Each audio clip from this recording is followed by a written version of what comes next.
We all think we know what kindness is. But what if I told you there's some pretty deep science behind that warm feeling you get when you help someone, and that it's contagious in ways we're only just starting to figure out? Well, in this explainer, we're going to dive into why kindness makes us happy, how it actually spreads, and we're going to tackle the surprisingly tricky challenge of how you even begin to measure it. Okay, so here's our game plan. We'll kick things off with the feel-good science, then we'll look at how kindness can spread like wildfire. After that, we'll get into the real head-scratcher, the paradox of trying to measure it. Then we'll unpack a framework that gives us a way forward. And finally, we'll talk about how you can put all this into practice. All right, first up, let's get into the science of that warm glow. We're starting with a really basic question that, it turns out, science is finally giving us some pretty solid answers to. I mean, we've all been there, right? That sense of satisfaction you get after you help someone out. But it's not just some fuzzy, vague emotion. Nope, it's actually a recognized phenomenon, and it even has a name, backed by decades of research.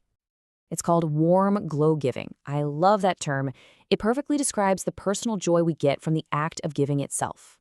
Now, the theory behind it says that we are impurely altruistic. That sounds kind of complicated, but it just means our reasons for helping are mixed. Sure, we want to help someone else out, but we're also motivated by that simple, let's be honest, slightly selfish pleasure of feeling good about ourselves for doing it. And this isn't just some abstract idea. We can actually measure it.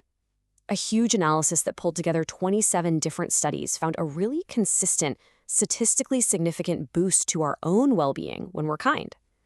So this number, 0.28, represents what scientists call a small to medium positive effect. It's solid proof that being happy to help is a real, quantifiable part of who we are. But here's the thing, that warm glow isn't just an internal feeling that stops with you. It turns out kindness is also incredibly contagious, and it creates these powerful ripple effects that can spread through a whole community. You know that feeling you get when you just see someone else do something kind? Well, that has a name too. Moral elevation. It's that uplifting feeling that doesn't just make you feel good, it actually inspires you to go out and do something good yourself. As lead researcher Hae-Sung Jung puts it, the fact that kindness is this contagious is a message we all really need to hear. And this effect is deeper than you might think.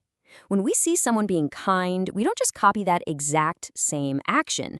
No, what we do is we internalize the goal of being helpful, and then we apply it in totally new situations. And get this, it works whether you see it happen in front of you or just read about it. What's really fascinating is that the effect gets even stronger when the kind person gets praised. That just shows how crucial it is to build a culture that really celebrates these moments. Okay, so kindness feels good and it spreads. The logical next step, of course, is that organizations, we're talking everyone from big companies to governments, are starting to ask, hey, if this stuff is so powerful, can we, track it? Can we manage it and make more of it happen? And this is where we run smack into a huge, messy challenge. Because the second you try to slap a number on something like kindness, you risk changing what it is entirely. You might even crush the very genuineness that makes it so valuable in the first place. And this slide just lays out the paradox perfectly. On the one hand, you've got good reasons to measure. Organizations need to know if their initiatives are actually working, they need data to get better. But on the other hand, if kindness just becomes another KPI, another box to check on a performance review, it starts to feel fake, forced, and transactional. It could even be used to punish people who don't hit their kindness quota. Yikes. Part of this whole measurement problem is actually something way more basic. Before you can measure anything, you have to be able to define it. And when it comes to kindness, well, that's a lot harder than it sounds. This really gets to the core of it, right? We all have this gut feeling about what kindness is. But the moment you try to pin it down with a neat little definition so you can count it, that gut feeling just kind of falls apart. So what are we even talking about here? Is it a personality trait inside of a person, or is it something that only exists in the space between two people during an interaction? Maybe it's just a big, lofty corporate value you stick on a poster, or is it just a list of helpful things, like holding a door open? The truth is, it could be any or all of those things. And that's because kindness is, well, it's slippery. It's often small, it happens in a flash, it can be unstable. What's kind one day might feel like an obligation the next. And here's the kicker. It's subjective. An action isn't kind unless the person on the receiving end thinks it's kind. And that's why it's relational.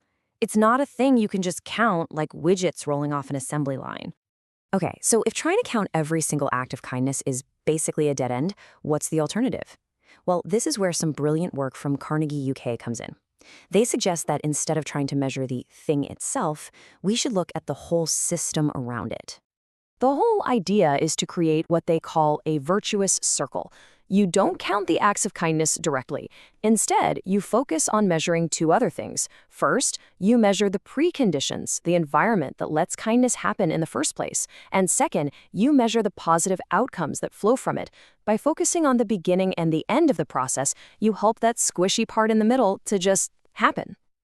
So what are these preconditions? Well, they're the building blocks.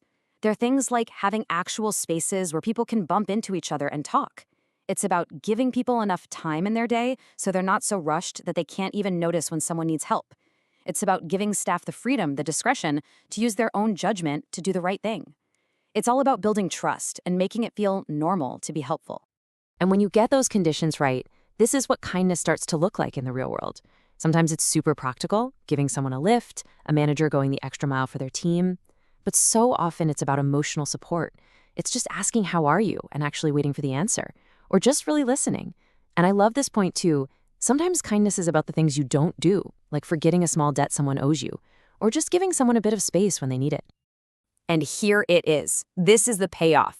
When you create that right environment, you start to see these incredible, tangible results. People feel like they belong. Trust gets stronger. In a workplace, morale goes through the roof, people are happier, and they're way more likely to stick around. And these outcomes, they're not just nice things to have. They feed right back into making those preconditions even stronger. And boom, the virtuous circle is complete. Okay, let's bring this all together. We've been on quite a journey, right? From the science of the warm glow to the contagious ripple effect, through the whole measurement paradox, and finally to a practical way to think about moving forward. So if there's one big idea to take away from all this, it's this. We need to shift our focus. Instead of trying to be kindness police with a checklist, we need to become more like kindness gardeners. Our job isn't to count the flowers, it's to cultivate the soil. It's to build the environment, the culture, and the systems that allow kindness to just grow all on its own. And that leaves us with one last powerful question for you to think about. In your own world, your team at work, your family, your neighborhood, what is one small precondition you could help build? Maybe it's just creating a little more time for real connection. Maybe it's about fostering a bit more trust. Or maybe it's just about making it normal to go that extra mile. What's one thing you could do to get that virtuous circle spinning?